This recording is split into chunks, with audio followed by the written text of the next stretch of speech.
Les musiciens, prenons notre Bible, 3 portions des Écritures. Le message ne sera pas long ce soir.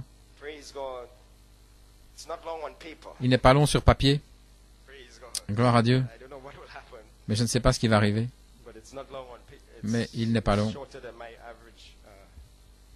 Certainement dans la moyenne de mes messages. Donc Saint Jean 1, Hébreux 10 et Saint Jean 10.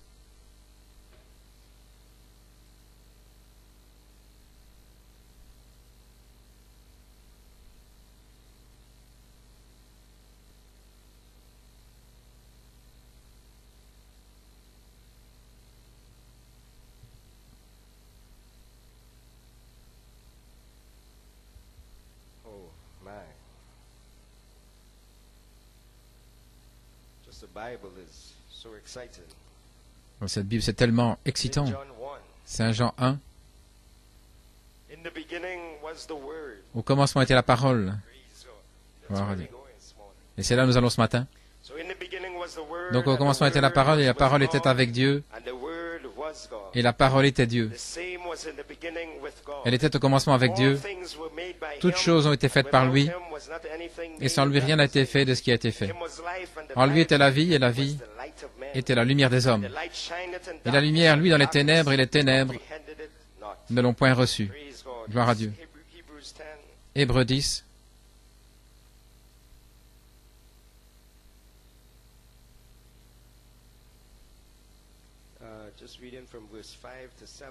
À partir du verset 5. C'est pourquoi, entrant dans le monde, il a dit, tu n'as voulu ni sacrifice ni offrande, mais tu m'as préparé un corps. Tu n'as agréé ni holocauste ni sacrifice pour le péché. Alors j'ai dit, voici, je viens dans le rouleau du livre, il est écrit de moi, pour faire ta volonté, ô Dieu. Et nous retournons dans Saint Jean.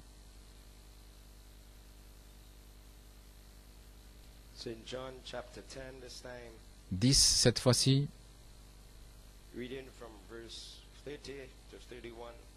Verset 30.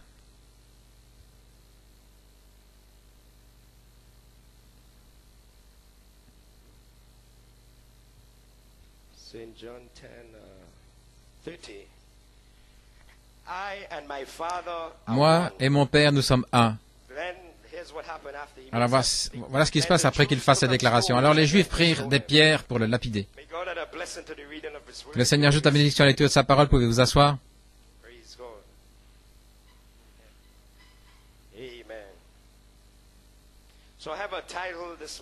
J'ai un titre ce matin, en venant derrière le chef-d'œuvre de Frère Nanton il y a 2 dimanches. Au sujet de cette épouse-parole, la manifestation de l'épouse-parole, j'ai un titre, épouse de la parole, la femme de l'agneau. Épouse de la parole, la femme de l'agneau. Et un sujet, tu m'as préparé un corps. Et une inspiration, moi et mon Père, nous sommes un. C'est une déclaration audacieuse. Moi et mon Père, nous sommes un. Et l'épouse va commencer à parler comme son mari. Et le diable va se fâcher. Mais nous allons sortir après cette retraite et nous allons dire, moi et mon Père, nous sommes un. Gloire à Dieu. Et le diable voudra vous lapider, les critiques voudront vous lapider. Soyez préparés, ils vont essayer de vous lapider. Mais nous allons commencer à parler comme notre Père en disant, moi et mon Père, nous sommes un. Alléluia. Et l'Église dit, je n'ai jamais prêché avec le pasteur étant dans la ligne devant. Donc aujourd'hui, nous avons notre pasteur qui est ici au premier rang. Ça devrait faire que chaque frère au premier rang soit en feu. Le pasteur ne vous regarde pas, mais il est juste à côté de vous. Donc cette ligne de front devrait être en feu. Il y a aussi les 2 anciens. Ainsi le reste de la ligne de front, soyez en feu parce que quelque chose s'est passé et vous ne serez plus jamais les mêmes. Nous allons parler comme notre Père. Alléluia. Moi et mon Père, nous sommes un. De qui suis-je le fils maintenant? Vous allez découvrir que vous n'êtes pas le fils de Charles et Ella Branham. Vous n'êtes pas le fils de vos parents naturels, mais vous venez de Dieu et vous retournez à Dieu. Amen, amen. Je perds du volume, c'était juste bon comme c'était avant. Gloire au nom du Seigneur.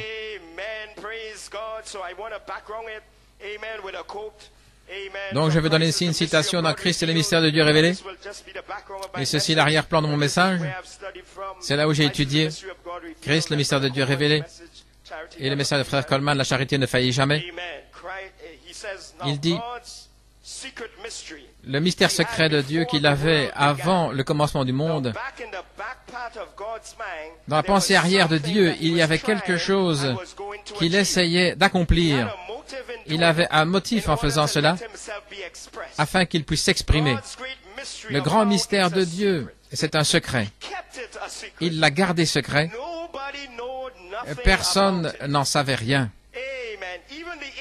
Même les anges ne comprenaient pas. Il ne l'a pas révélé. Oh, nous arrivons quelque part. Frère Janel a suggéré une activité pour les jeunes gens que un soir il allait nous montrer les étoiles parce qu'il est entré là-dedans dans la science et il connaît un peu les étoiles. Mais à cause des nuages, il y avait un voile. Nous ne pouvions pas voir les étoiles vendredi soir et on voulait le faire samedi soir, mais on ne pouvait pas voir les étoiles. Mais dans ce message, je vais vous emmener dans les étoiles. Nous allons retourner dans l'univers. Et frère Jonel, nous allons prendre ce tour par la parole. Et je veux emmener chaque jeune personne avec moi. Et les petits, faites attention, parce que nous allons retourner avant le commencement et nous allons aller au commencement. Et nous allons découvrir ce qui s'est passé avant le commencement, au commencement et depuis le commencement. Et alors vous saurez qui vous êtes et où vous vous tenez. Et alors le diable sera impuissant contre vous. Gloire au nom du Seigneur. Donc il y a un grand secret dans cette grande pensée de Dieu. C'est un triple secret. Et frère Branham a dit, c'est la raison pour laquelle il y eut silence dans le ciel pendant l'espace d'une demi-heure. Et 7 tonnerres, regardez comment ils connectent cela, on fait entendre leur voix, et il fut interdit à Jean d'écrire la venue du Seigneur. Donc c'est connecté avec la venue du Seigneur. Voilà une chose qu'il n'a pas révélée. Comment il va venir? C'est une bonne chose qu'il ne le fasse pas. C'est une bonne chose, non. Alors, frère Branham parle ici, il l'a montré, il l'a révélé, et par chaque type qui est dans la Bible.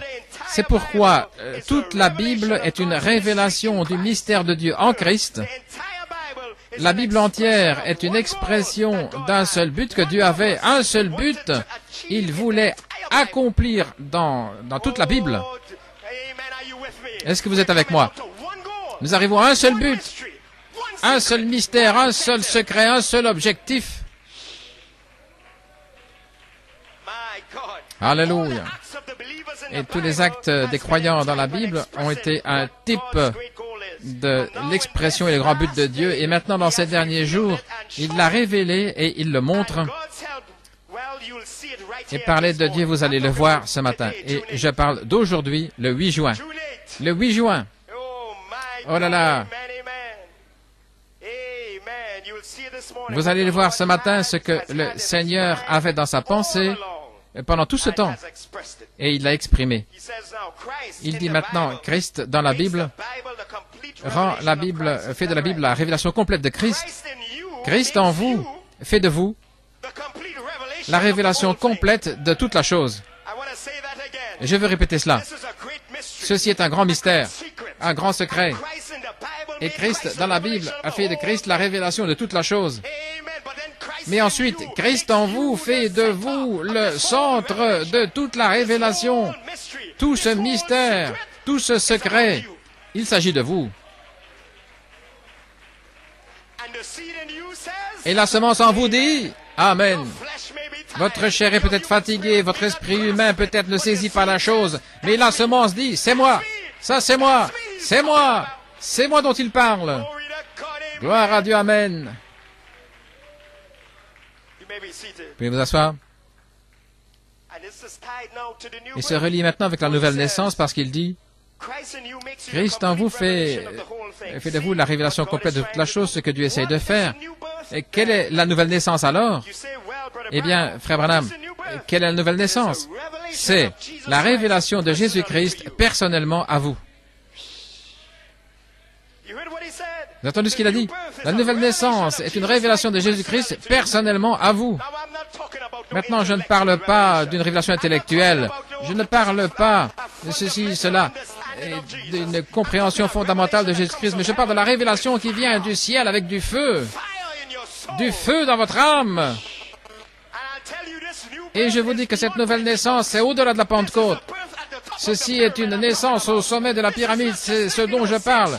C'est pas simplement 1906, ceci est la nouvelle naissance pour notre jour. La révélation de la divinité directement dans votre âme, qui vous vivifie, gloire au nom du Seigneur, par le feu.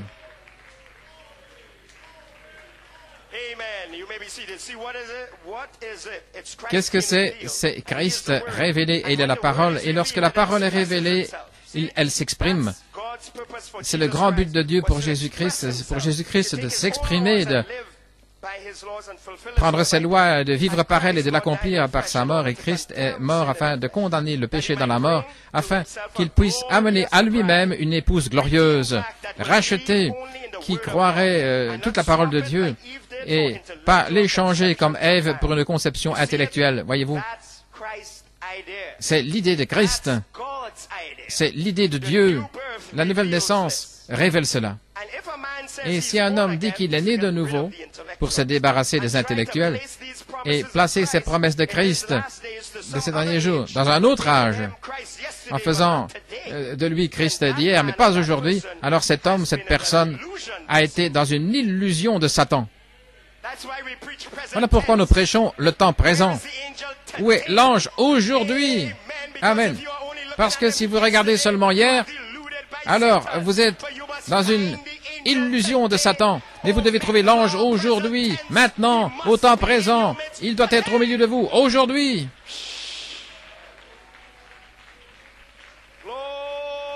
Gloire à Dieu.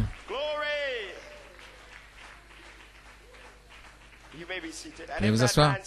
Et si cet homme dit qu'il croit et qu'il ne se manifeste pas à travers lui, Jésus a dit, Marc 16, ces signes suivront ceux qui croient dans le monde entier, pour chaque créature, gloire au nom du Seigneur. Chasser les démons et parler en langue et toutes ces grandes manifestations, les dons qui suivraient. La nouvelle naissance, c'est Christ, c'est une révélation. Dieu vous a révélé ce grand mystère et c'est la nouvelle naissance. Maintenant, qu'allez-vous faire? Écoutez ceci. Qu'allez-vous faire lorsque vous avez tout ce groupe ensemble, où la révélation est parfaitement en harmonie? Ah, c'est un autre Éphésien. Des œuvres renversantes de l'intelligence qui connectent le corps et l'épouse autour du monde sur une seule foi, un seul Seigneur, un seul baptême. Qu'allez-vous faire lorsque vous aurez tout ce groupe ensemble dans l'harmonie, avec la révélation parfaitement en harmonie, et Dieu qui s'exprime au travers de sa parole par les mêmes actions, par les mêmes choses qu'il a faites, rendant la parole manifestée. Oh, si l'Église connaissait seulement sa position, c'est une prophétie. Elle la connaîtra un jour. Alors, ce sera l'enlèvement, quand elle saura ce que c'est. Amen. C'est dans Christ, c'est le mystère. C'est une citation de l'arrière-plan. Donc, êtes-vous maintenant prêts? Êtes-vous prêts à aller vers les étoiles? Là, dans la première Bible, connecté avec la deuxième Bible, et connecté avec la parole écrite, et ensuite connecté avec cette parole écrite qui va être révélée en vous. Ainsi, ce grand mystère, ce grand secret que Dieu avait dans la pensée, avant que tout soit créé, selon la citation que nous venons de lire, c'est connecté avec les derniers jours, n'est-ce pas vrai? Mais c'est typifié au travers de toute la Bible, mais c'est caché. Dieu est toujours dévoilé et ensuite voilé à nouveau. Voilé, dévoilé. Donc il se cachait. Donc la Bible est imprimée, mais il se cache là-dedans. N'importe qui peut prendre ceci. Mais où est Dieu là-dedans? Ceci est une lettre morte, à moins qu'elle ne vous soit révélée. Donc Dieu se cache là-dedans. Voilé dans les pages de la Bible, il est caché. Il aime jouer avec des secrets, avec des mystères. Il se voile, il se dévoile, et puis il se voile à nouveau. Il se révèle, et puis il referme là-dessus. Et il donne à l'épouse une petite fenêtre comme ceci, une petite porte dans l'arche de Noé, en disant gloire à Dieu. Et alors qu'il l'ouvre, plongez là-dedans, dans la porte ouverte, et puis il la ferme aux incrédules.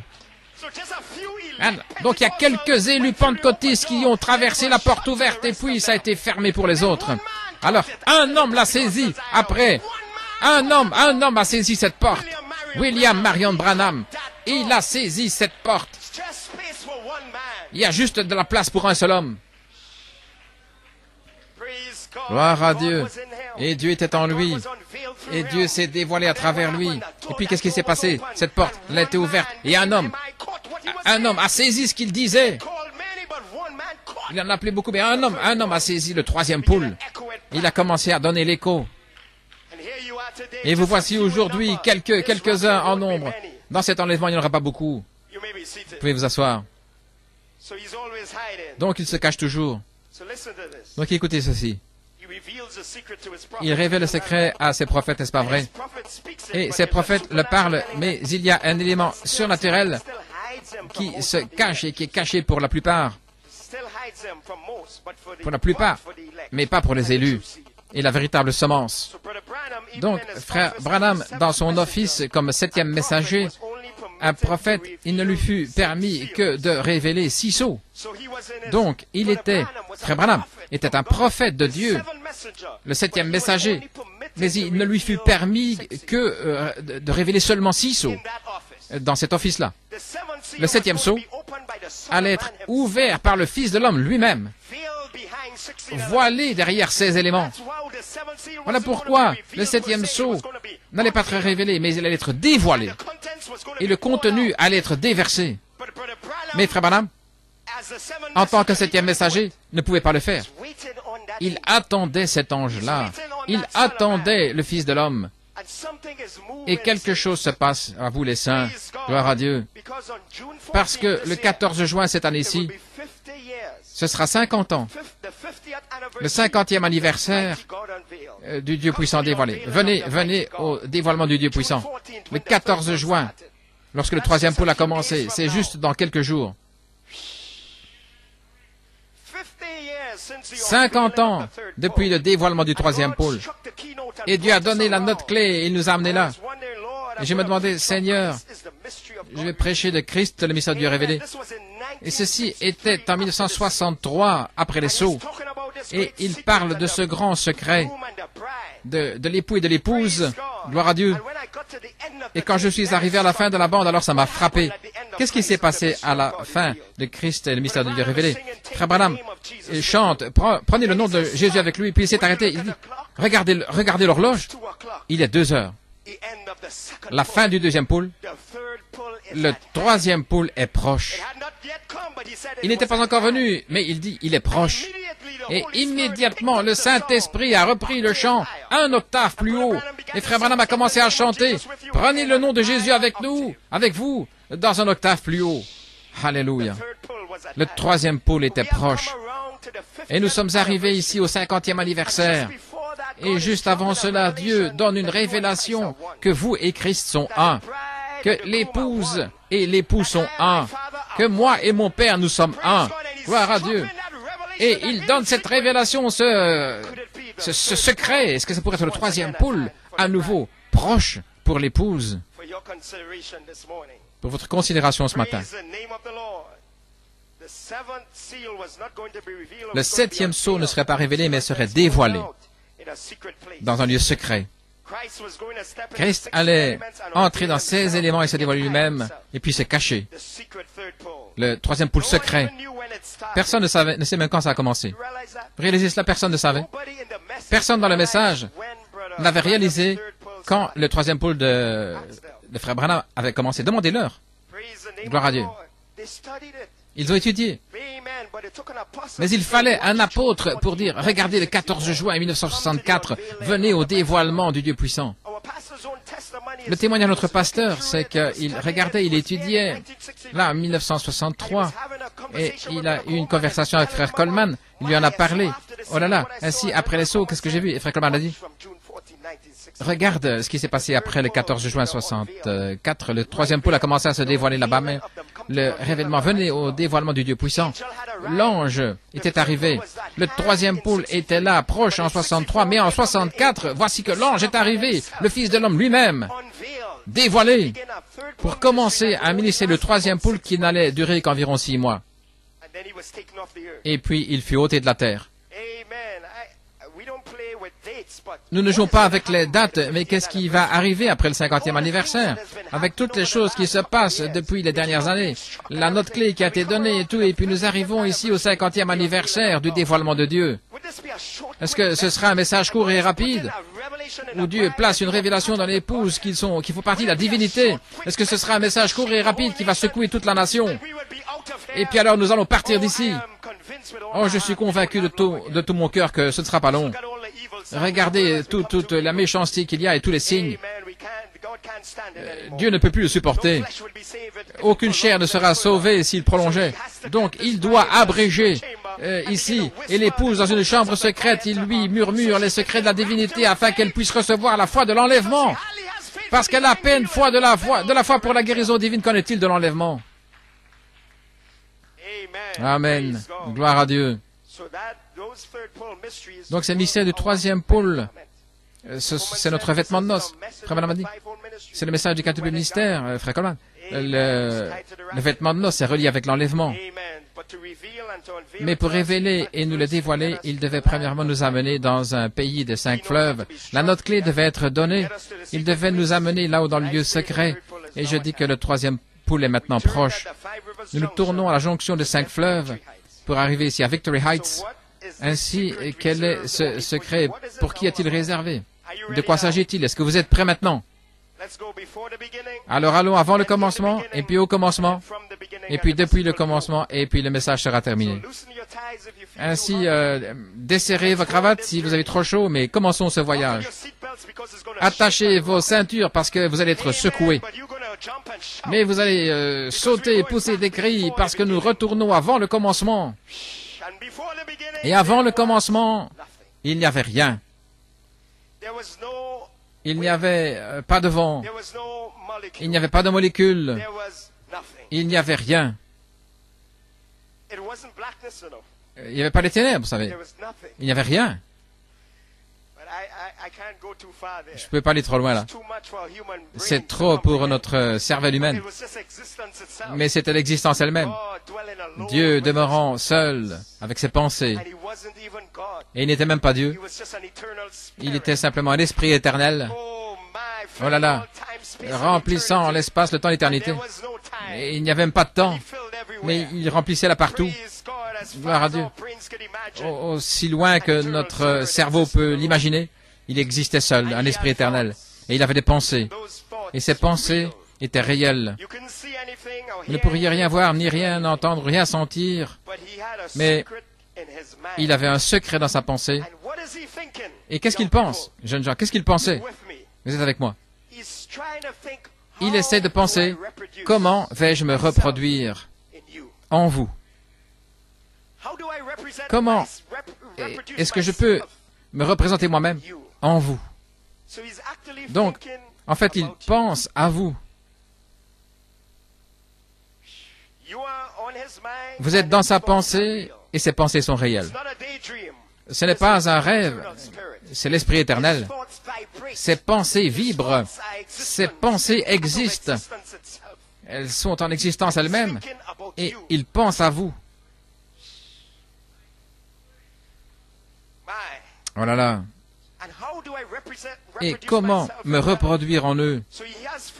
Donc tout d'abord, il doit se former lui-même dans quelque chose de visible afin de pouvoir le voir, commencer à le comprendre, le toucher, le sentir, en quelque chose de tangible. Donc ça c'était avant le commencement. Maintenant, nous arrivons au commencement. Les Écritures que nous avons lues. Et c'est là où je veux passer du temps ce matin, au commencement. Maintenant, au commencement, ce n'est pas le jardin d'Éden. Vous êtes avec moi? Au commencement, ce n'est pas le jardin d'Éden. Au commencement, c'est Elohim seul avec ses pensées, et il est sur le point de devenir visible. Avant le commencement, il est seul avec ses pensées. Nous ne pouvons même pas le voir, le sentir, rien du tout. On ne peut pas le comprendre. Mais au commencement était la parole. Au commencement, il devient visible. Au commencement, il devient tangible.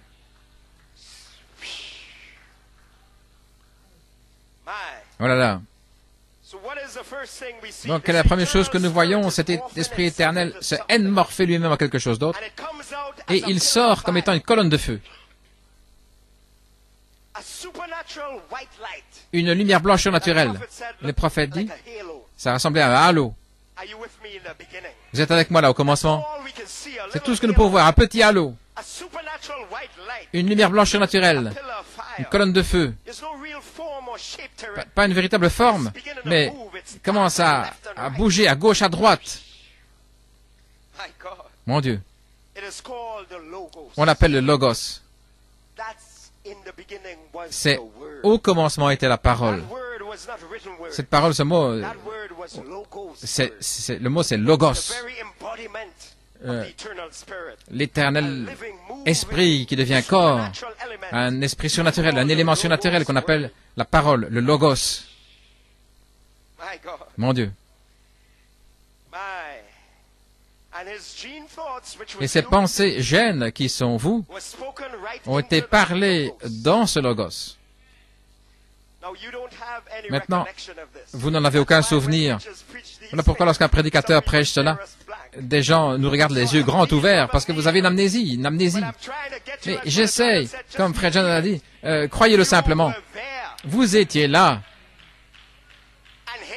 Et ici, vous ne pouvez pas comprendre parce que vous n'avez pas de mémoire. Vous n'avez aucun souvenir. Mais comme je vous l'ai dit l'autre jour, Jonathan a dit, il me semble que j'étais là avant. Oui, ça nous arrive à tous, ça.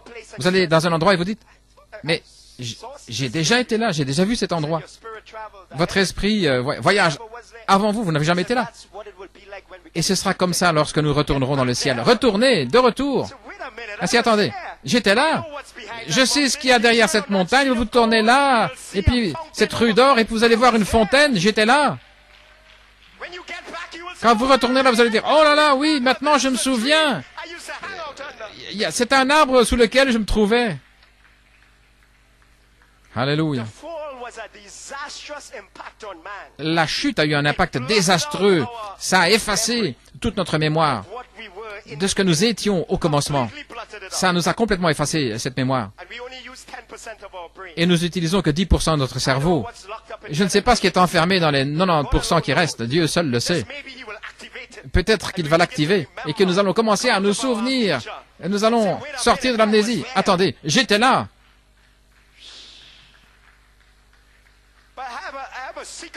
Mais j'ai un secret pour vous. Il y a une partie de vous, en vous maintenant même, qui n'a pas été touchée par la chute, qui était là au commencement. C'est la partie qui vous fait dire Amen à cette parole. C'est la partie qui vous fait pousser des cris et sauter. C'est la partie. Vous pouvez être à moitié endormi, si vous êtes parmi ceux-là. Mais cette partie-là, elle a été affectée par la chute. Mais c'est la partie qui dit Amen. Ça, c'est la partie qui était au commencement. Et l'Église dit, oh, gloire à Dieu, j'apprécie ce voyage ce matin. Venez avec moi dans la maison de mon Père, parce que vous allez découvrir que moi et mon Père, nous sommes un. Gloire à Dieu, pouvez vous asseoir. Oh là là. Donc voici ce halo de lumière qu'on appelle le Logos, la parole vivante. Et en réalité, vous êtes dans le Logos. Vous êtes dans le Logos. Croyez-vous cela? Amen. Et il appelle ceci le Logos, il appelle la colonne de feu.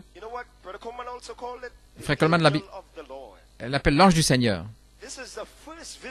C'est la première forme visible qui est sortie de l'Esprit éternel. C'est l'ange de l'Éternel. Et immédiatement, il y place son nom. J'ai envoyé mon ange devant toi, et mon nom est en lui. Donc, il place son nom dans l'ange du Seigneur. Donc, ceci est JVHU qui est sur la scène maintenant. Ceci est Jéhovah, celui qui peut faire quelque chose. Donc vous êtes avec moi jusqu'ici. Nous sommes là au commencement. Il est sur le point de faire quelque chose. Et frère Branham dit, la première chose qu'il a créé, c'était des anges. Maintenant, je vais vous montrer pourquoi l'adoration est importante. Pourquoi l'adoration c'est tellement critique et pourquoi le diable combat toujours l'adoration. Et pourquoi vous devez combattre en retour pour garder votre adoration à un niveau élevé. Parce que la première chose que la parole, le Logos, a créé, c'était des anges. Parce que c'est ce qu'il a fait de lui à Dieu. Ils étaient là pour l'adorer. Les anges, la première chose qu'ils ont fait, ils ont commencé à l'adorer. Donc, il n'était plus simplement l'Esprit éternel, il était devenu Dieu, un objet d'adoration. Gloire au nom du Seigneur. Alléluia. Dieu, un objet d'adoration. Donc les anges ont commencé à l'adorer. Alors il a créé les principautés, les puissances, des chérubins, des séraphins. Ils tous poussaient des cris, criaient et adoraient Dieu.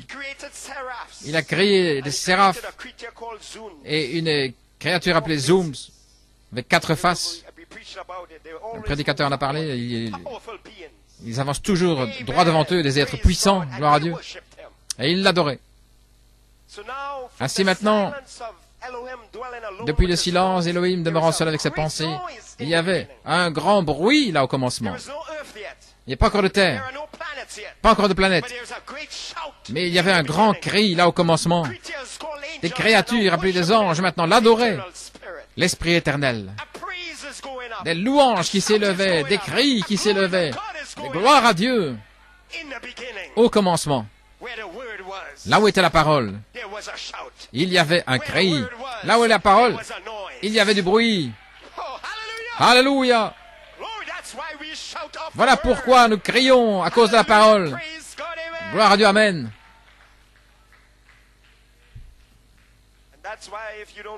Et voilà pourquoi si vous n'adorez pas, alors il n'est pas votre Dieu.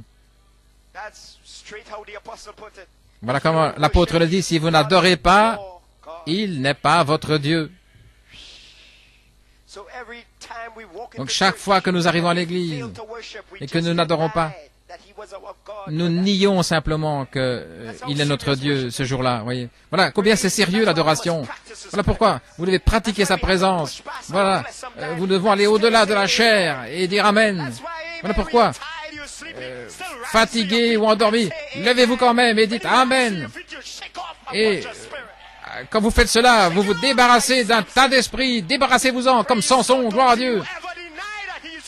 Ne reniez jamais le fait qu'il est votre Dieu. Mon Dieu est un Dieu merveilleux et je vais me battre pour mon Dieu. Alléluia. Et je vais déclarer en face du diable, il est mon Dieu.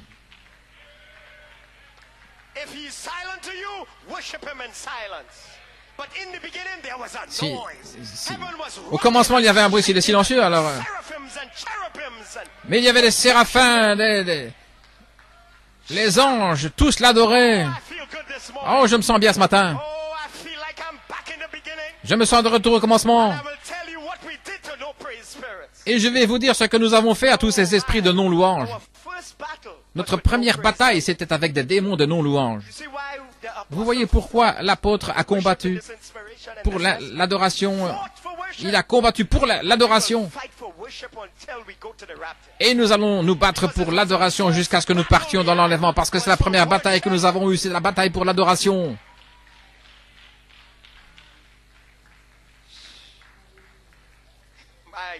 Alléluia. Je vais vous dire pourquoi. Ceci est un grand secret qui se dévoile. Au commencement, il y a toute cette adoration. Et où étiez-vous? Vous êtes là, dans la parole, dans le Logos. Vous êtes cachés dans le Logos. Et les anges adorent. Maintenant, ces anges, ce n'est pas vous. Mais ils vous représentent. Les anges représentent vos esprits parce que vous n'êtes pas encore sortis. Vous êtes encore cachés dans le Logos. Parce que ceci est un grand secret. Il ne va pas le dévoiler rapidement. Il prend son temps. C'est années après des années, millions d'années. Dieu n'est pas dans le temps. Donc vous êtes toujours dans le Logos. Et les anges l'adorent, ils le louent. Et ces anges vous représentent. Parce qu'il sait que lorsque vous allez sortir, vous allez faire la même chose. Vous voyez comment nous connaissons nos compagnons, les attributs, les mêmes attributs.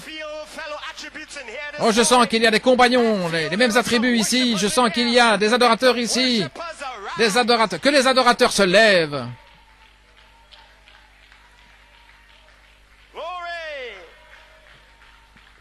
Alléluia.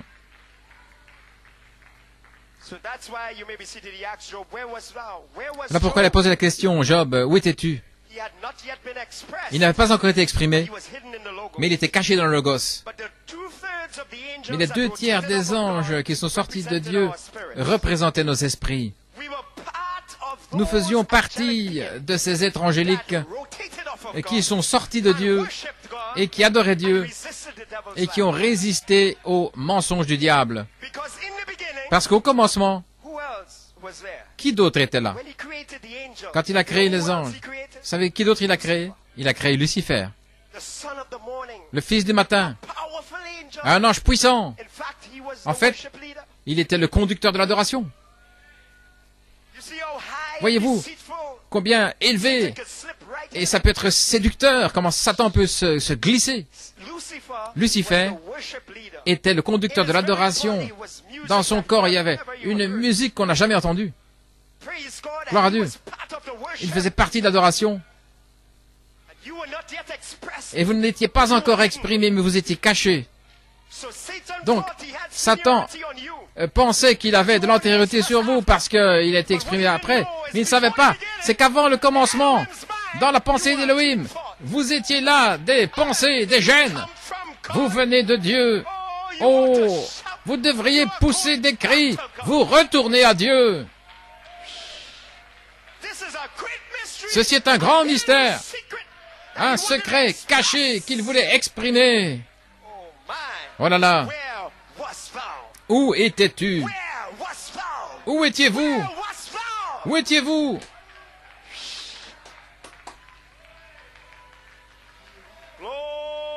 Alléluia. Oh, je sens que les chaînes sont en train de tomber. Je sens que les chaînes sont en train de se rompre. Alléluia. Je ne serai pas long, mais je veux continuer ce voyage. C'est un voyage qui est trop bon. À la fin de ce voyage, vous allez adorer, les larmes vont couler, votre cœur va bondir de joie. Vous pouvez vous asseoir.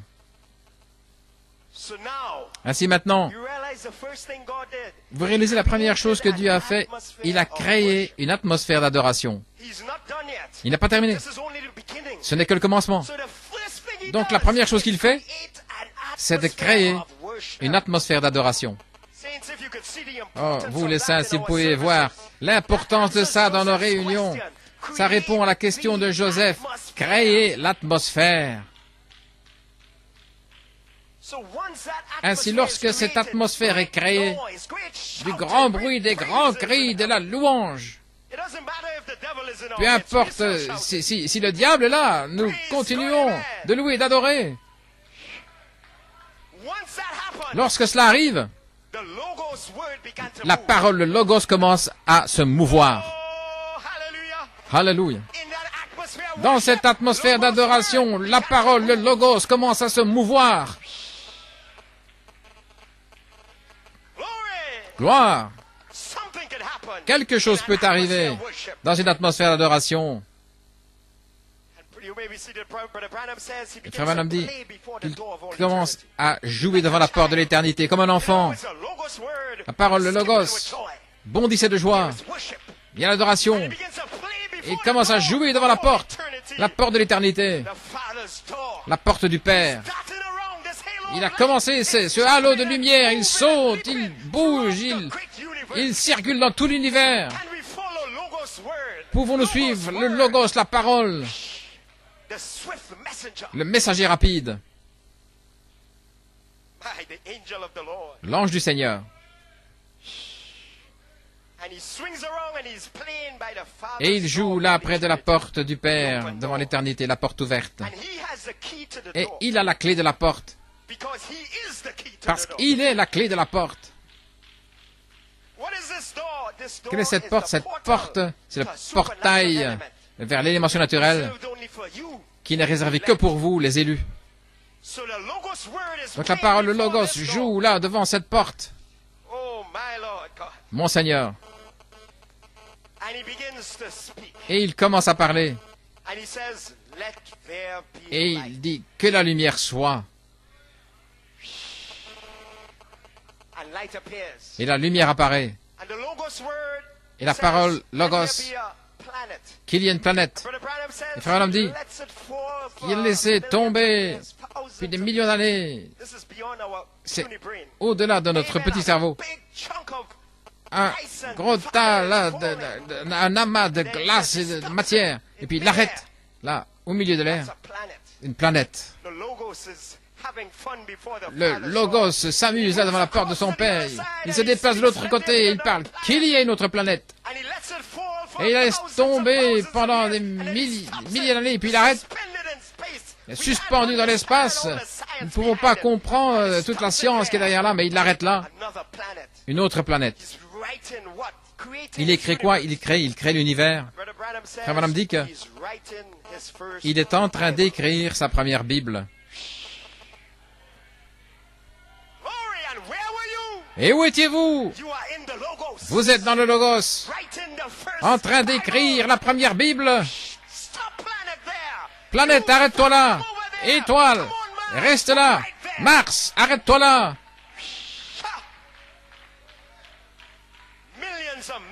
Des millions et des millions d'années. Il s'amuse en train de jouer devant la porte de son Père, en train d'écrire la première Bible. Voilà là, quelle scène! Gloire à Dieu! Voilà pourquoi lorsque Jésus est venu, nous avons lu les Écritures. Voici, il est écrit de moi dans le rouleau du livre. Et ça m'a touché ici dans le message de Frère Nathan. Il a dit, quel est ce livre? Une lettre morte? Non, il dit, la parole parlée par l'Esprit. C'était le livre. La parole parlée par l'Esprit. Mon Dieu. Vous savez ce que Frère Branham a dit? Il a dit, vous êtes les paroles dans le livre. Ce sont les croyants. Donc, qu'est-ce qu'il est en train de faire, ce Logos? Qu'est-ce qu'il est en train d'écrire? Il écrit à son sujet. Il est venu dans le rouleau du livre et il écrit à votre sujet. Les paroles du livre, ce sont les croyants.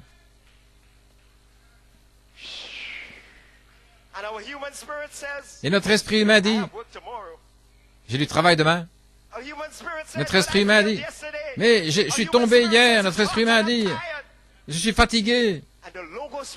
Et la parole, Logos, là au commencement, est en train d'écrire des paroles à votre sujet. Et cela n'a rien à voir avec votre travail, rien à voir avec votre fatigue, rien à voir avec votre maison, avec votre voiture. Ceci n'est pas un message pentecôtiste. Ce ne sont pas ces paroles-là. C'était pas je vais vous bénir avec une maison, je vais vous bénir avec une voiture, je vais vous bénir avec de l'argent à la banque. Non, ça n'a rien à voir avec cela.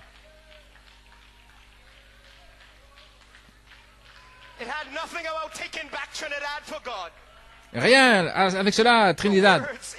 Les paroles dans le livre. Nous allons découvrir ce qu'il écrivait à votre sujet. Vous allez découvrir que votre esprit humain va être vaporisé. Vous allez découvrir qui vous êtes réellement et que vous n'avez rien à voir avec ce monde. Vous passez ici à travers ce monde comme une flèche. Oh, donne-moi ce livre. Alléluia. Alléluia. Voilà, je viens dans le rouleau du livre. Il est écrit de moi de faire ta volonté, ô Dieu. Vous allez commencer à parler comme ceci. Moi et mon Père, nous sommes un. Et le diable va trembler. Il va prendre des pierres pour vous lapider. Mais moi et mon Père, nous sommes un. Je viens de Dieu et je retourne à Dieu. Je n'ai rien à voir avec ce monde. Et du monde, du système de ce monde. Quand je reviendrai prendre le contrôle de cette terre.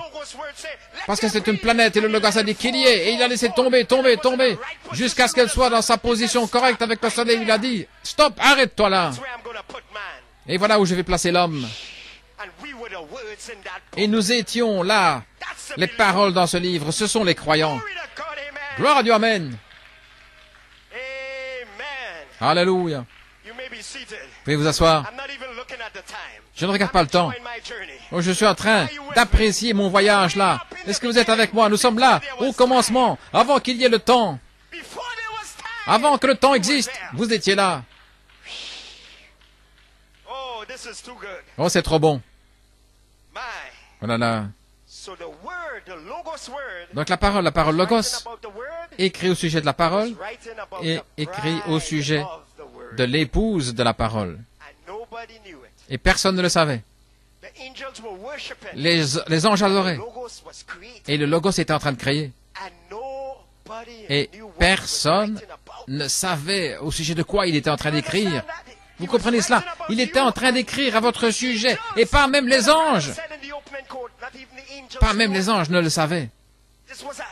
C'était un mystère caché, un grand secret, qui était seulement dans la pensée du Logos. Mon Dieu. Ainsi, tout d'abord, il n'y avait rien. Je récapitule. Il existait par lui-même, et puis de là est sorti le Logos, la parole. Le Dieu invisible fait corps là dans le Logos. C'est là où nous sommes au commencement. Combien? Cela fait 2. Et Elohim et le Logos, la parole. Mais Dieu est parfait en 3. Où est la troisième partie? Maintenant, ça s'étale sur des millions d'années. Il fait cela pour le cacher au diable. Elohim, il ne sait rien au sujet d'Elohim, parce qu'il n'était pas là. Alors, lorsque la parole Logos est sortie, alors le diable a été créé. Mais vous étiez en Elohim. Et vous vous cachez dans le Logos, dans la parole. Ça fait 2. Il a encore une expression. Alléluia. La troisième partie était déjà là, mais une partie secrète. Dieu largue toujours la bombe la troisième fois. Il laisse toujours tomber la bombe la troisième fois. Dieu au-dessus de nous, au jour d'Israël, et le diable avait un bon temps là. Il a tué les prophètes, corrompu les nations. Si vous lisez votre Bible, c'était un roi après l'autre. Un roi était bon et puis les autres rois étaient mauvais. Donc le diable là avait un bon temps. Dieu au-dessus de nous. Et Dieu est là, immuable. Même si ses serviteurs sont inquiets, il est immuable. Il n'y a pas de problème avec le temps, il n'a pas de problème, il ne regarde pas son horloge, il ne regarde pas sa montre. Il n'y a pas de problème. Donc là, Dieu se déplace de au-dessus de nous, et puis il vient Dieu avec nous. Et le diable a encore eu un bon temps. Alors si je peux tuer cet homme, alors j'aurai mon temps. Mais Dieu largue toujours la bombe la troisième fois. Donc Dieu a dit, Satan, tu pensais maintenant? Mais le monde ne me verra plus. Et puis il les a appelés dans une chambre secrète et il a dit, mais vous me verrez. Et parce que je vis, vous vivrez aussi. Et le diable n'a pas entendu ça. Et le diable pensait, il a quitté la terre, maintenant j'en ai assez. Allons après ses disciples. Et ses disciples étaient enfermés dans une chambre secrète. Ils attendaient la promesse. Vous me verrez, vous me verrez, vous me verrez. Et il est venu du ciel un bruit comme un vent impétueux qui a rempli toute la pièce et des langues de feu. Dieu entrant en eux. La bombe est tombée la troisième fois, mais toujours cachée dans la simplicité. Donc qu'est-ce qui s'est passé? Pierre ouvre la porte et il descend les marches et le diable dit, il pense l'avoir. Hein? Voilà, le vieux Pierre qui était là, je l'ai fait renier le Christ et il a détruit sa réputation. Et puis, mais ils sont passés près de la porte appelée la Belle. Oh là, quel nom! quelle porte merveilleuse. Il y avait là un paralytique. Et Pierre, il a dit, je n'ai ni or ni argent, mais ce que j'ai en moi, moi et mon Père, nous sommes un. Quand tu me vois, tu vois le Père. Philippe disait, tu as été si longtemps avec nous, montre-nous le Père. Il a dit, Philippe, ça fait si longtemps que je suis avec vous. Quand tu me vois, tu vois le Père. Moi et le Père, nous sommes un. Et maintenant, voici Pierre, là, et la colonne de feu en lui. Lui et le Père étaient un. Je n'ai ni or ni argent. Ce n'est pas ce qui est écrit de moi, dit Pierre, mais ce que j'ai. Vous réalisez comment Pierre parlait? Pas ce que le pasteur avait, ou prendre une citation, Jésus avait guéri autrefois, non mais est-ce que tu crois cela? Non. La colonne de feu était là maintenant à l'intérieur. Ce que j'ai, je te le donne. Au nom de Jésus-Christ, lève-toi et marche. Et cet homme bondissait, et il est remonté avant le commencement, là. Oh mon Dieu, amen. Oh, je suis heureux ce matin. Je sais qui je suis. Je sais d'où je viens. Gloire à Dieu, amen. Vous pouvez vous asseoir. Donc il largue la bombe la troisième fois, par vie extérieure, par vie intérieure, et puis le lieu très saint, le saint des saints, le lieu secret. Là, il y a la bombe. Premier poule, beaucoup de poissons. Deuxième poule, des poissons plus grands. Troisième poule, est-ce que c'est arrivé? Est-ce que c'est pas arrivé? Seule les truites arc-en-ciel. Gloire! Première phase, tout le monde l'aime. Il ressuscite la mort. Deuxième phase, il reprend, il prophétise. Troisième phase, il y a une partie A et il y a une partie B. L'apôtre s'en va. Il n'y a pas de partie B. Laissez-moi vous dire quelque chose. Le 8 septembre 2013, frère Nanton est sorti là en Pennsylvanie. Le triple appel à la résurrection. Et là, il enfonce le clou au sujet de la partie B. Et ça a commencé à ouvrir une saison qui a conduit en octobre à notre clé. Ceci était la réplique exacte de ce qui est arrivé en 74. Le 8 septembre, frère Coleman a commencé à prêcher quelques messages et il a dit que c'était la fondation qui a conduit jusqu'au tonnerre. Le 8 septembre 2013, la partie B, les 3 étoiles commencent à s'aligner là, la semaine suivante. Il était sur le point de se dévoiler. En Inde, là, 3 hommes sages ont commencé à voyager vers l'Orient. Et là, notre clé allait être donnée à Punjab. L'épouse, le 3e poule était proche. Vous savez, aujourd'hui, nous sommes le 8 juin. Ça fait exactement 9 mois depuis le 8 septembre. Nous sommes dans notre 6 et 9. Et je vous dis aujourd'hui, moi et mon Père, nous sommes un. Vous devez le confesser vous-même. Je dis que le 3e poule pour l'épouse est proche. Frère Branham a dit, il a regardé. Il est 2 heures. Le 2e poule est terminé, le 3e poule est proche. Oh, je parle avec audace ce matin. Je parle par la révélation de ma foi. Vous êtes toujours avec moi? Continuons notre voyage. Nous y sommes presque, pouvez vous asseoir. Donc, quelle était la partie secrète de la divinité? Nous avons Elohim, le Logos. Quelle est la 3e partie, la partie secrète de la divinité? En fait, c'était sa nature. Sa nature même. Il exprimait quelque chose que nous n'avons vu que comme un halo jusqu'à maintenant. Une petite lumière blanche, une colonne de feu, qui avait toute puissance pour créer l'univers. Mais quelle est sa nature? Pouvez-vous dire quelle était la nature? Quelle était la nature du Logos, de la parole? Il parle, il écrit sa première Bible. Mais comment est-il? Est-ce que quelqu'un, au commencement, peut-il me dire comment il était? Et quelle était sa nature? Donc cette partie devait être exprimée. Et Frère Branham a dit que lorsque nous arrivons à la fin du 7e sceau, nous devrions être là-haut, savoir qui est Dieu, ce qu'il est, et puis quoi d'autre? Sa nature, son être. Donc nous savons qui est Dieu, nous savons ce qu'il est, mais quelle est sa nature? Comment est-il? De cette lumière blanche va sortir d'autres couleurs qu'on n'a jamais vues auparavant.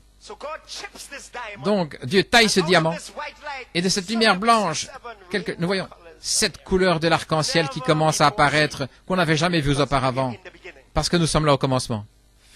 La foi, la vertu, la connaissance, la tempérance, 7 couleurs de l'arc-en-ciel qui sortent.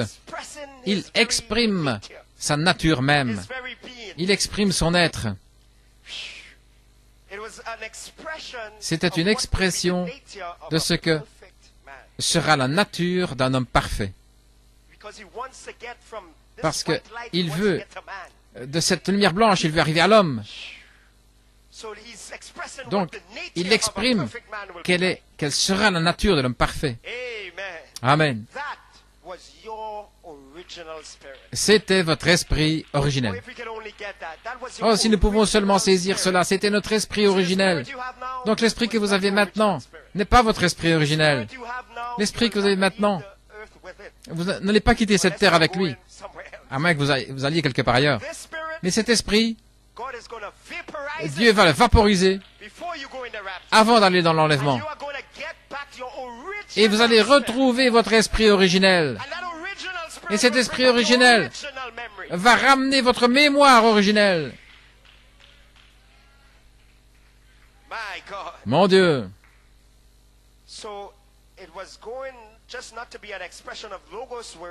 Donc, pas simplement l'expression du logos, mais de la parole, mais de l'épouse de la parole. Une autre partie qui va sortir du logos, qui est appelée l'épouse de la parole, l'esprit d'un homme parfait, notre esprit d'origine. Vous savez comment il l'appelle? Il appelle cela le Saint-Esprit. Le Saint-Esprit. Cet esprit d'origine parfait, cette nature, cet être, les 7 couleurs de l'arc-en-ciel, il appelle cela le Saint-Esprit. Après tout, il est saint parce que Dieu est saint. Il appelle le Saint-Esprit.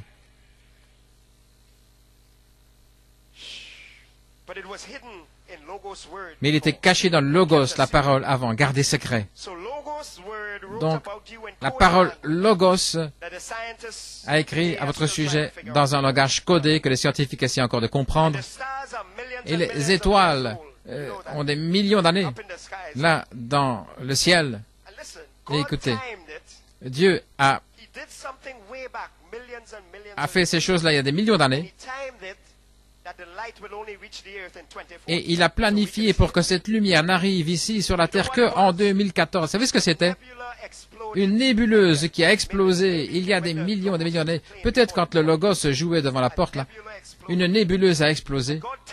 Et Dieu a défini que cette lumière n'arrive ici sur la Terre qu'en 2014. Et les scientifiques l'ont appelé un anneau, un diamant, une bague en diamant. Une bague avec un diamant est apparue là entre la note clé et le 14 juin, le 50e anniversaire. Une bague avec un diamant est apparue dans le premier ciel.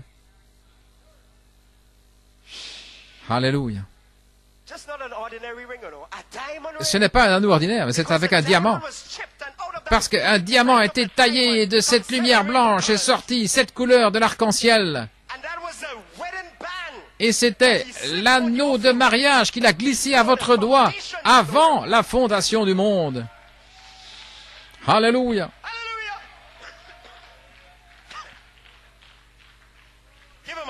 Oh, donnez-lui un cri de louange.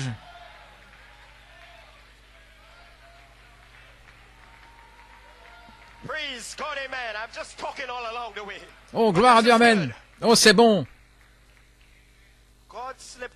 Dieu a glissé l'alliance de la grâce prédestinée à votre doigt. Écoutez, quand? Avant la fondation du monde. Maintenant, avant la fondation du monde, ce n'est pas avant le commencement, vous savez. Mais c'est au commencement. Mais avant qu'il crée le monde. Donc ceci, c'était lorsque le Logos était en train de jouer, là, et que les anges l'adoraient, et l'atmosphère était juste, était correcte pour un mariage. Oh, je me sens bien ce matin. L'alliance. Oh là, l'orchestre était prêt, tout était prêt.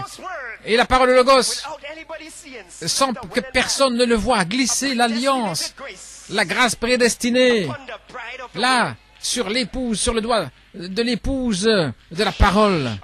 Alléluia. Oh là là. Et il a défini cela pour que, en 2014, pour que vous puissiez le voir, là, dans le ciel. Un anneau avec un diamant est apparu là dans la première Bible. Messieurs, quelle heure est-il? Et tout à coup, une inspiration a touché l'épouse. Vous êtes un avec Dieu. Épouse de la parole. Vous êtes le Saint-Esprit qui est sorti du Logos. Voilà votre esprit originel. Et en même temps, l'anneau apparaît. Et moi, je ne dois pas être heureux. Je ne dois pas me réjouir avec la chorale céleste. Alors que j'ai été épousé avec la parole, avec le Logos là. Il y avait du bruit là. Et puis je vais rester silencieux ici en bas, devant. Alors que l'époux est en train de me parler et rester à moitié mort. C'est impossible, impossible, impossible. Nous allons pousser des cris comme nous l'avons fait hier. Pas à cause de la musique, mais à cause de la parole. L'alliance a été glissée à mon doigt. Alléluia. Ce sont des paroles qui sont réservées pour l'épouse, uniquement dans un lieu secret. C'est pas pour les flirteurs. Dieu vous a appelé de côté ici. Il a dit, dans un lieu secret, viens, viens mon épouse, viens ma bien-aimée. Laisse-moi te dire un secret de la divinité. Avant le commencement, au commencement, j'ai glissé l'alliance à ton doigt. Et en 2014, regarde dans le ciel, regarde, les scientifiques l'ont mis là, sur Google et dans les journaux. Ils ne savent pas ce que c'est. Ils appellent cela un anneau avec un diamant. Mais pour toi, un lévite va te prêcher. Il va te dire que tu es l'épouse de la parole. Toi, c'est ton alliance. C'est ton alliance. Je reviens pour toi, je viens te chercher, je suis presque là. Garde tes vertus. Alléluia, gloire à Dieu.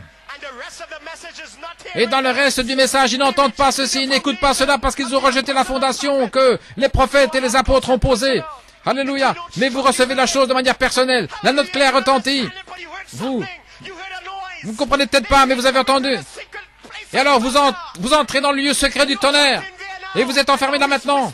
Et maintenant il vous murmure ces secrets. Les secrets de la divinité. Ce sont vos vêtements de noces. Et il est en train de vous dire, je t'ai épousé avant la fondation du monde. Juste avant le 14 juin, le 50e anniversaire. Voici que vient l'épouse. Alléluia. Gloire à Dieu. Le souper des noces est prêt. Les chariots de feu sont là, alignés derrière ce mur. Et votre alliance est à votre doigt. Nous sommes prêts à monter sur les chariots. Nous rentrons à la maison. Alléluia. Gloire à Dieu. Amen. Amen, amen. Béni soit le nom du Seigneur. Vous êtes épouse de la parole, la femme de l'agneau. Béni soit le nom du Seigneur. Alléluia. Gloire au Seigneur.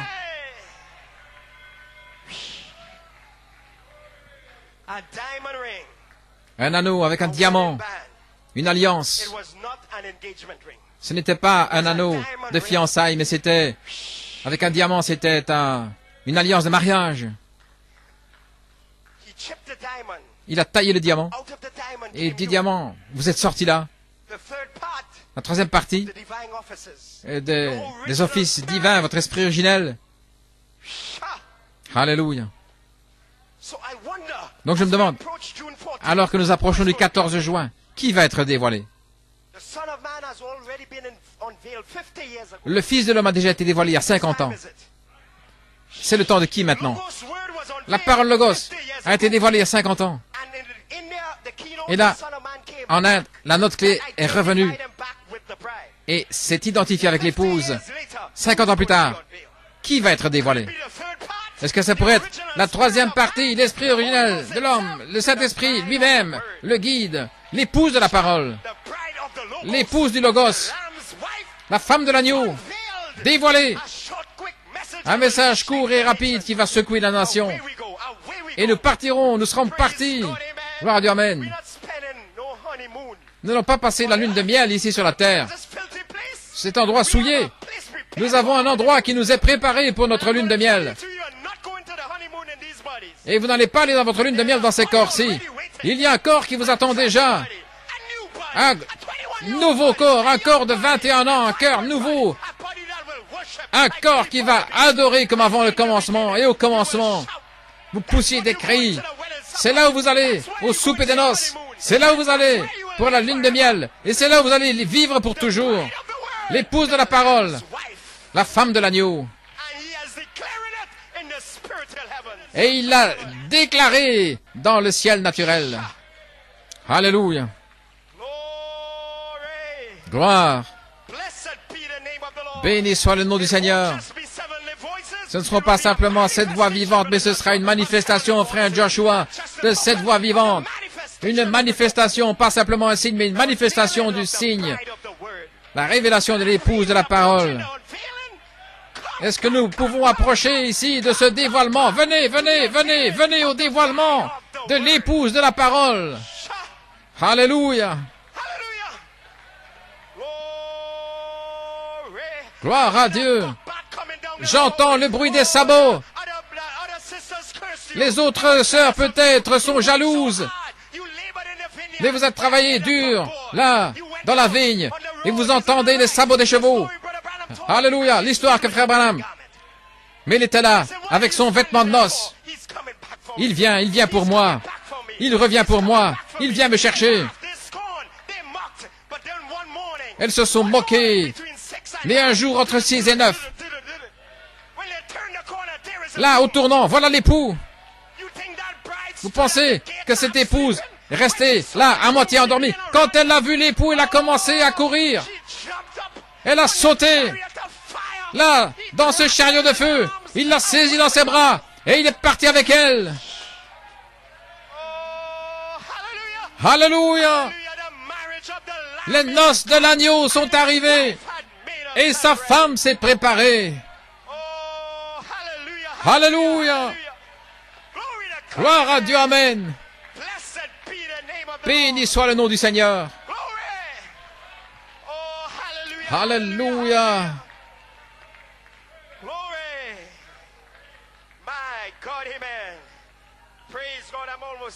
J'y suis presque. Vous pouvez encore supporter un peu, parce que je dois vous montrer où vous êtes maintenant. Je dois parler de vos infirmités. Je dois parler de vos faiblesses. Je dois parler de votre fragilité, afin que lorsque vous quitterez cet endroit, vous n'allez pas simplement attendre que l'onction descende, mais vous saurez qui vous êtes, et dans votre fragilité, dans vos fautes, vous saurez quand même qui vous êtes. Donc, je veux simplement parler de ça avant de terminer. Vous pouvez vous asseoir.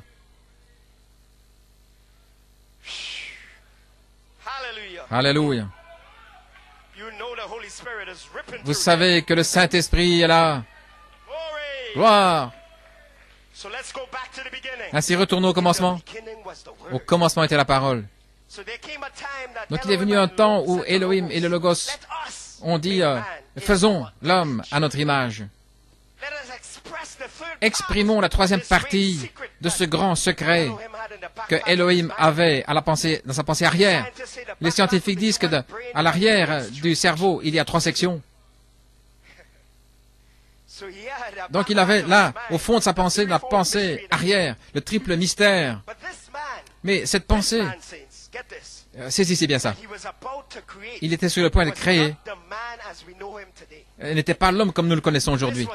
Ceci était un homme exprimé par la parole, parlé. Dieu avait créé, écoutez, Dieu avait créé, après avoir créé toutes les planètes, il a créé la terre, les arbres, et puis il a parlé aux animaux.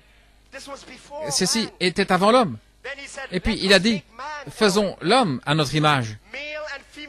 Il les créa mâles et femelles, comme vous avez entendu ce message de Frère Blewett, et il appela leur nom Adam. Donc, voilà, dévoilé, voilà à nouveau un secret. Ceci est un grand mystère qu'il garde tellement secret, jeunes gens, tellement secret, que chaque fois qu'il le dévoile, il le recache à nouveau. Lucifer n'a aucun indice de ce qui se passe. Retournons là-haut avant de venir là dans le jardin d'Éden. Qu'est-ce qu'il a dû affronter là? Lucifer était jaloux de l'adoration. Il voulait l'adoration. Donc, Dieu a d'abord dû le chasser. Maintenant, je voulais dire cela. Enfin, Lucifer n'est plus dans le tableau. Il était là en train d'adorer. Il a été jaloux. Il y a eu la guerre angélique. Michael a tiré son épée, il l'a chassé.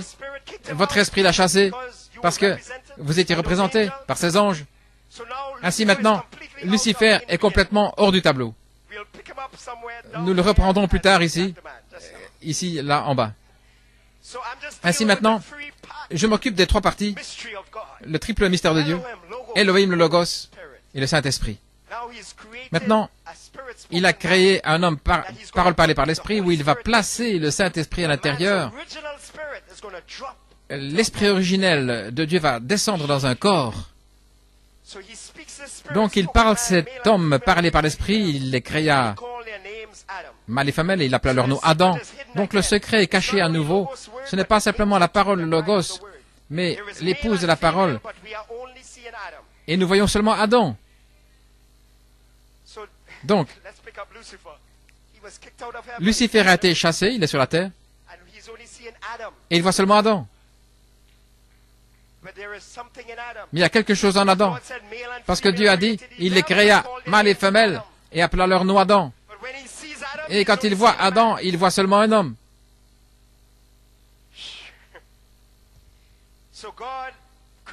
Ainsi, Dieu a créé Adam, et avant de le mettre dans la chair, c'est dans l'esprit maintenant, Adam conduisait les animaux. Adam était le Saint-Esprit, c'est ce que dit Frère Branham, au commencement était la parole. Donc c'était cet esprit originel qui conduisait les animaux avant qu'ils soient mis dans la chair. Vous comprenez ce qui est arrivé?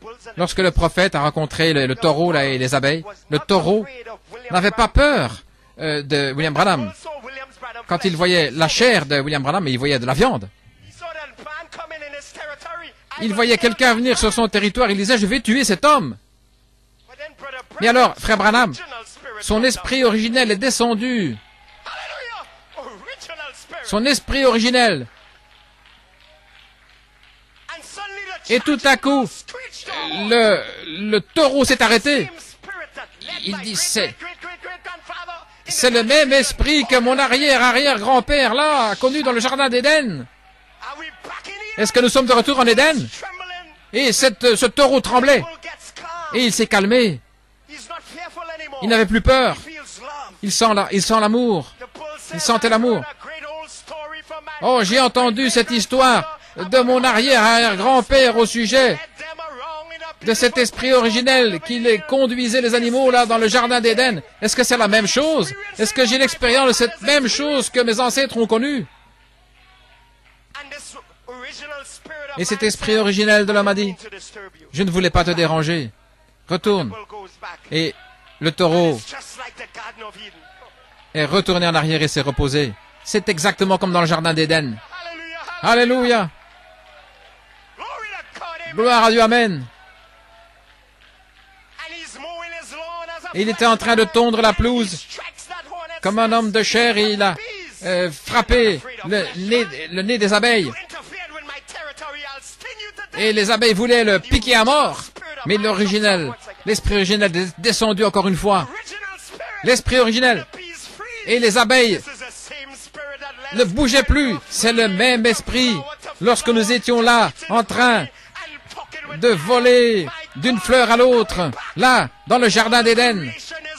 Oh, toute la création soupire et gémit, attendant la manifestation des fils de Dieu. Oh, gloire à Dieu, amen. Et moi, je ne dois pas être heureux, je ne dois pas pousser des cris quand j'entends que mon esprit d'origine est de retour, que je suis le Saint-Esprit et que je peux dire, moi et mon Père, nous sommes un. Nous sommes un, gloire à Dieu.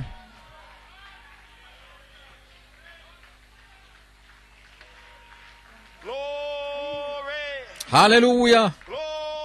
Gloire à Dieu. Vous pouvez vous asseoir. Je dois terminer cette histoire. Gloire à Dieu, amen.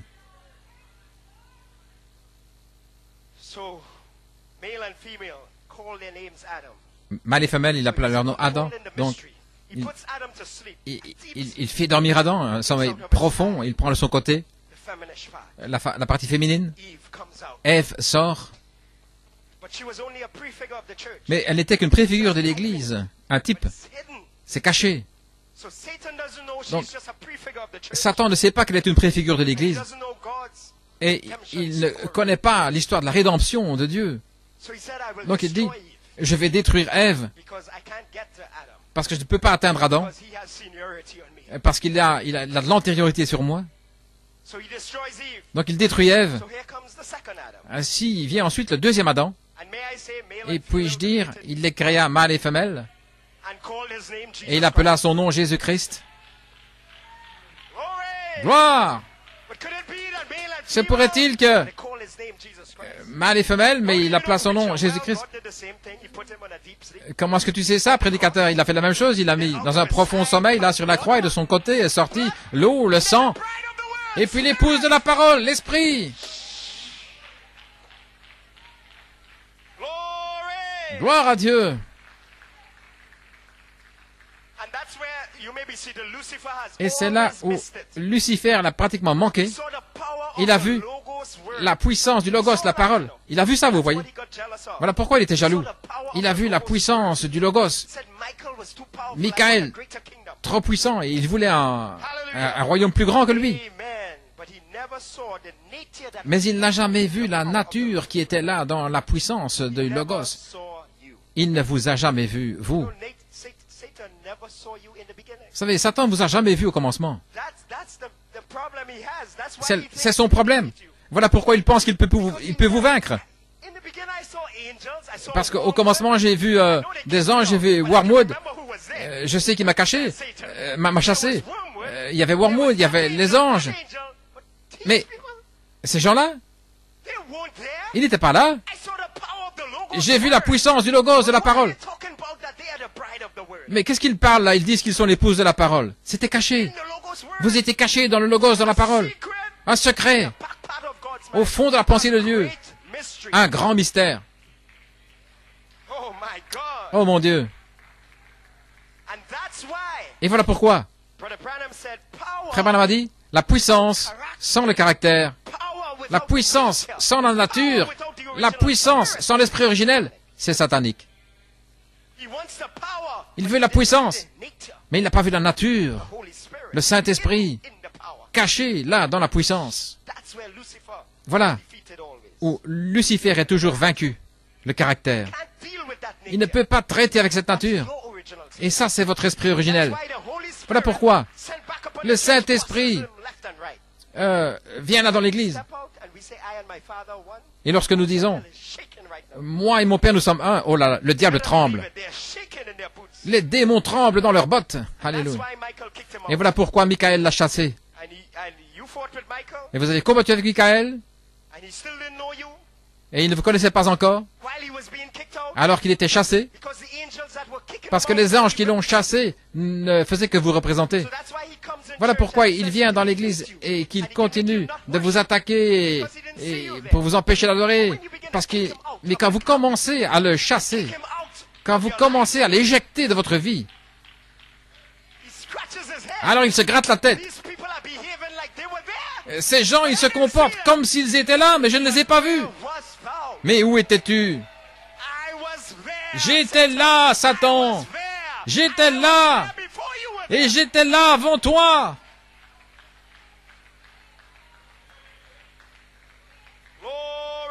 Alléluia. J'y suis presque. Ainsi au commencement. Retournons à Saint Jean 1:1. Au commencement était la parole et la parole était avec Dieu. Logos. Et la parole était Dieu. Donc ils étaient un. Ça fait deux. Ainsi, où dans Saint Jean 1? Où est la troisième partie? Elle se cache, frère Soukou. Mais on va la trouver. Écoutez, ce que dit la Bible. Elle était au commencement avec Dieu. Mais Dieu est parfait en trois. Toutes choses ont été faites par lui. Nous avons vu ça, la parole, le Logos qui a parlé. Et sans lui, rien n'a été fait de ce qui a été fait. Ensuite, voici que vient une écriture secrète. En lui, il y avait la vie. En lui, il y avait une nature. En lui, l'esprit originel. Ce mot, vie, là, Zoé. Je lui ai dit que j'allais donner son nom, appeler son nom Zoé, la vie même de Dieu. Et Zoé dit, Amen. Vous êtes toutes des Zoé aujourd'hui. La vie même de Dieu était dans cette parole. Et l'Écriture dit que la vie était la lumière des hommes. Donc cette vie est connectée avec l'homme. Cette vie même était la lumière des hommes. Je sais que je parle beaucoup de choses médicales aujourd'hui, vous savez. Lorsqu'ils regardent dans les yeux, ils disent, la Bible dit que la lumière est dans les yeux. La lumière dans l'œil de l'homme. Ainsi, la vie d'origine était pleine de lumière et la vie est la lumière. Le Saint-Esprit.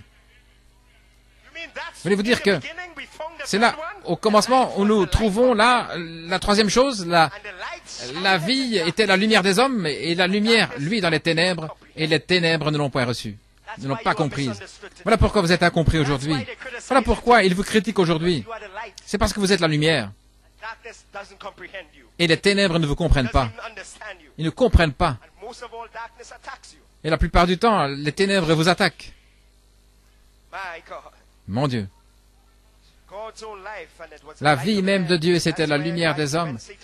Et voilà pourquoi, lorsque Satan vient, il vous attaque. J'ai dit aux jeunes gens hier, quelle est la chose la plus difficile, les problèmes aujourd'hui que vous avez? Vos professeurs? Le coach de football? Votre coach de karaté? Quel est ce qui est plus difficile? C'est d'obéir aux parents. Mais c'est écrit dans la parole. Vous devriez obéir à vos professeurs, aux coachs de sport, etc. Mais qu'est-ce que Satan attaque? La parole. Parce que vous êtes dans cette parole. Donc il attaque les enfants et les jeunes gens avec les écritures de la parole. Qu'est-ce qu'il essaie de faire? C'est étouffer la lumière. Il voit la lumière en vous. Un petit bouton de lumière. Petit, très petit bouton de lumière. Mais c'est une partie du Logos. C'est une partie qui n'est pas tombée. C'est la lumière. Une partie de l'esprit d'origine, l'esprit originel. La lumière, la vie était la lumière des hommes. Les musiciens, gloire à Dieu. Je vais passer quelques citations. Vous êtes toujours dans le voyage? Maintenant, voici ce que dit Frère Branham. Il dit, je veux que vous saisissiez ceci. Je veux que vous saisissiez ceci. Et ne manquez pas, dit Frère Branham. Êtes-vous prêts? Et c'est écrit là, et l'Assemblée dit Amen.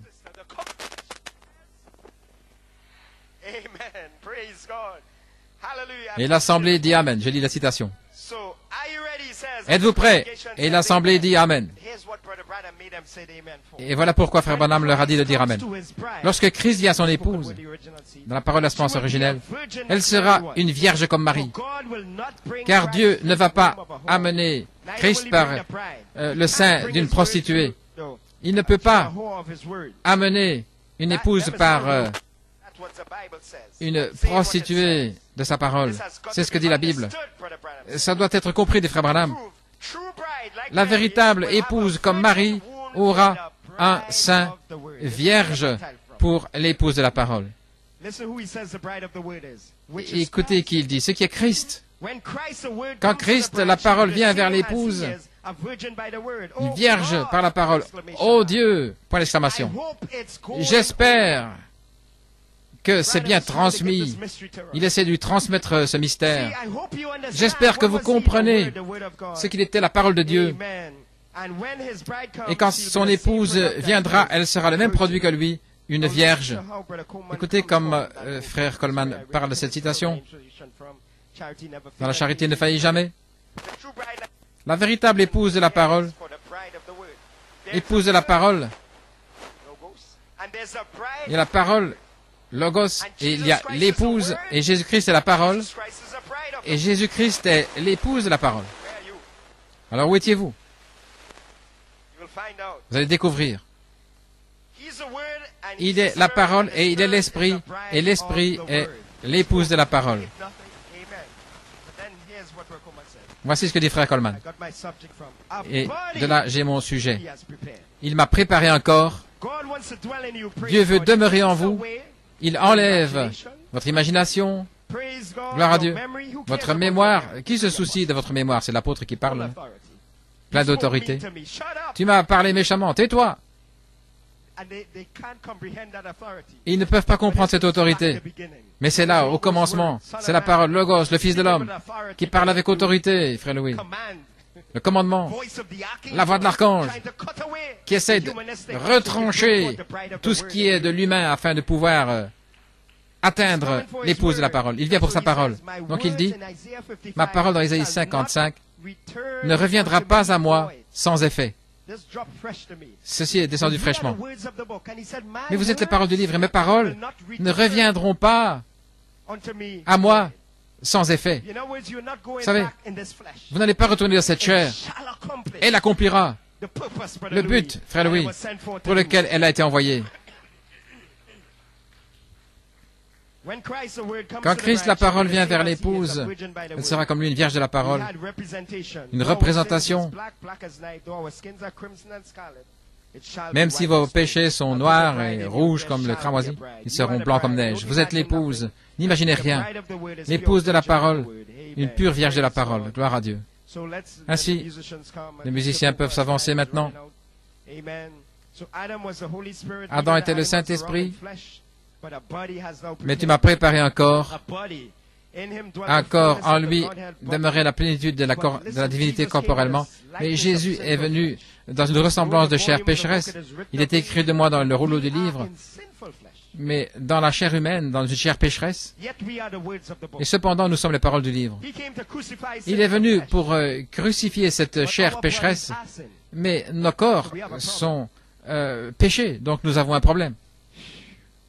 Frère Branham dit, lorsque cette révélation se fera connaître, moi et le Père, nous sommes un. Ainsi, parlons de cela.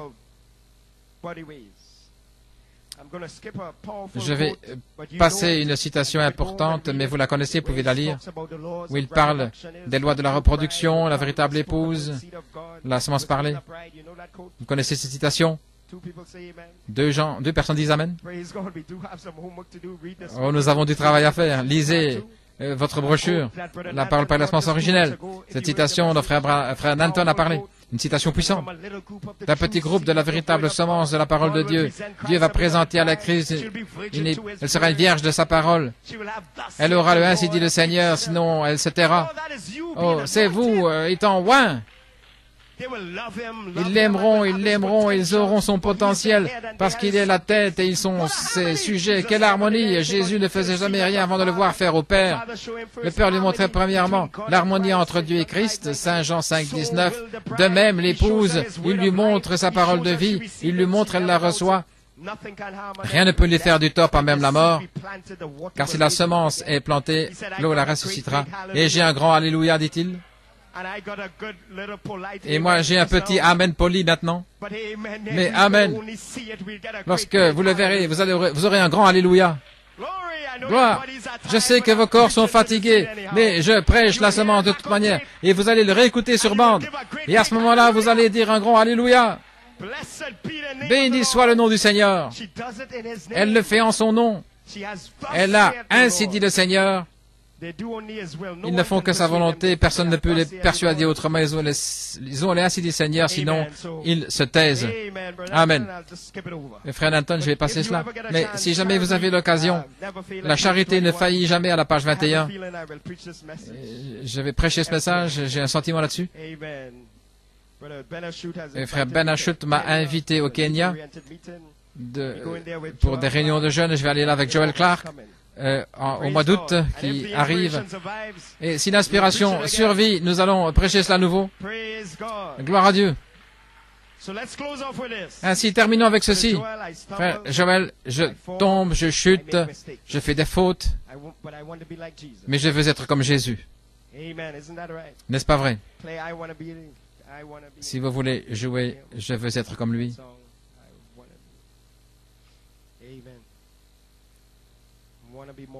Je veux être plus comme toi. Je fais partie de la divinité, mais il m'a préparé un corps sur cette terre. Mais ce corps est tellement fragile, tellement faible, tellement rien du tout. Et vraiment, ça a touché mon cœur lorsque Dieu m'a révélé cela à la maison. Il a dit, il a caché son trésor dans des vases de terre. Il a pris la partie de la divinité et il l'a placée dans des vases de terre. Et quand j'ai vu cette écriture qu'il m'a vivifiée ici, c'était 1 Corinthiens 15. À chaque semence, il donne un corps qui lui est propre. Paul réprimandait des Corinthiens, des bébés qui ne comprenaient rien, qui discutaient, qui disaient en fait qu'il n'y avait pas de résurrection. En autre mot, il disait, le Seigneur tarde à venir. Dans 1 Corinthiens 15, en les réprimandant, il dit, à chaque semence, il donne un corps. Toute chair n'est pas la même chair. Mais autre est la chair des hommes, et autre celle des animaux, des oiseaux, et autre celle des oiseaux, des poissons. Il y a aussi des corps célestes et des corps terrestres. La gloire des célestes est une et autre est la gloire des corps terrestres. Il y a la gloire du soleil, et une autre gloire de la lune, et une autre gloire des étoiles. Au commencement, une étoile différente de la gloire d'une autre étoile, ainsi la résurrection des morts. Et tenons-nous debout ici. Laissez-moi parler au sujet de vos faiblesses. Vous faites partie de la divinité. Et voici ce que Paul disait. Il est semé corruptible, mais il ressuscite incorruptible. Il est semé dans le déshonneur, mais il ressuscite dans la gloire. Il est semé dans la faiblesse, il ressuscite dans la puissance. Alléluia. Gloire à Dieu.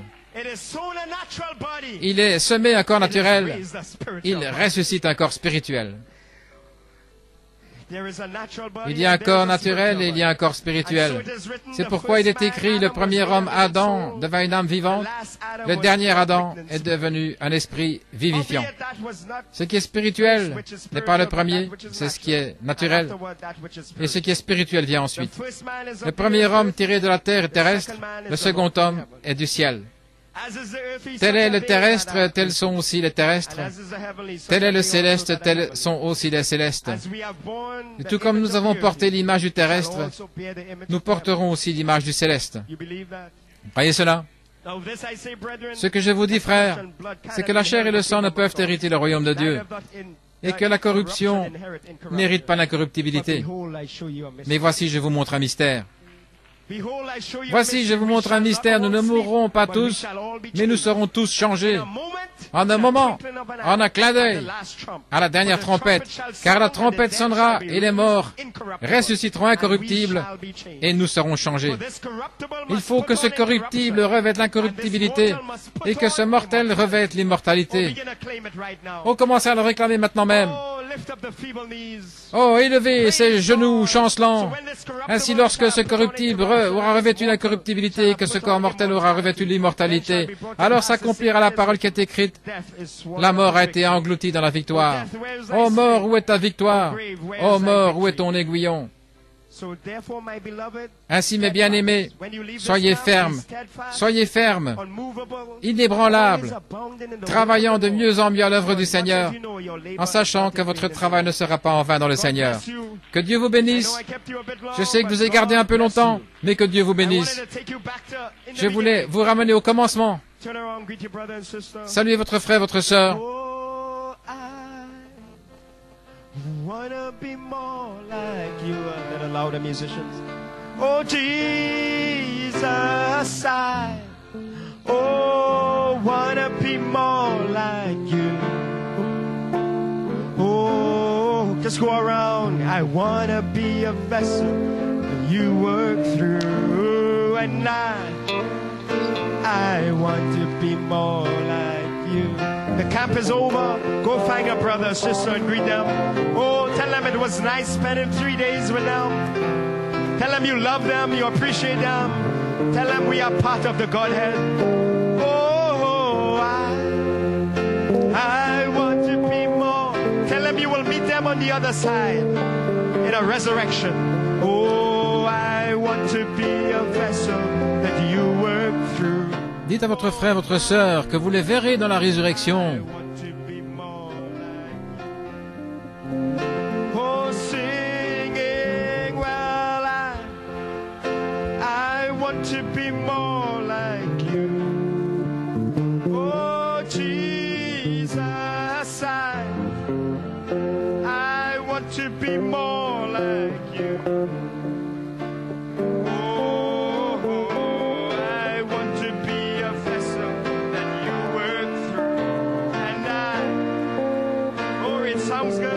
Make sure you find somebody. Make sure you greet a brother and sister. Greet everyone if you can. Oh, well, assurez-vous de saluer vos frères et sœurs et rencontrez chacun si vous le pouvez. Oh, Jesus, I want to be more like you. Oh, well, I want to be a vessel that you work through. And I want to be more like you. Oh, sing it again. Well, I want to be more like you. Oh, Jesus, I want to be more like you. Oh, I want to be a vessel that you work through, and I want to be more like you. Join me. The words are very simple. Oh, I wanna be more like you, Jesus. I wanna be more like you. I wanna be a vessel that you work through. I wanna be more like you. And I wanna be more like you, Jesus. I wanna be more like you. Oh, I wanna be a vessel you work through. I wanna be more like you.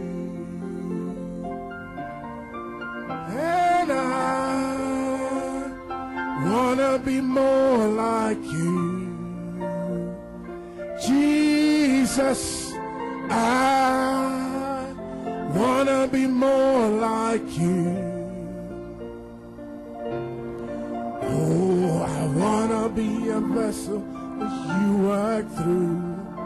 I wanna be more like you. Oh, shall we praise him as the musicians play through? Blessed be the name of the Lord. Bride of the word, the Lamb's wife, lift up your voices this afternoon. Glory to God, hallelujah. Amen and amen and amen. Glory to God, hallelujah. Blessed be the name of the Lord. Oh, Handcroft Chapel, just for a few moments. Give him praise. Give him praise. Give him worship.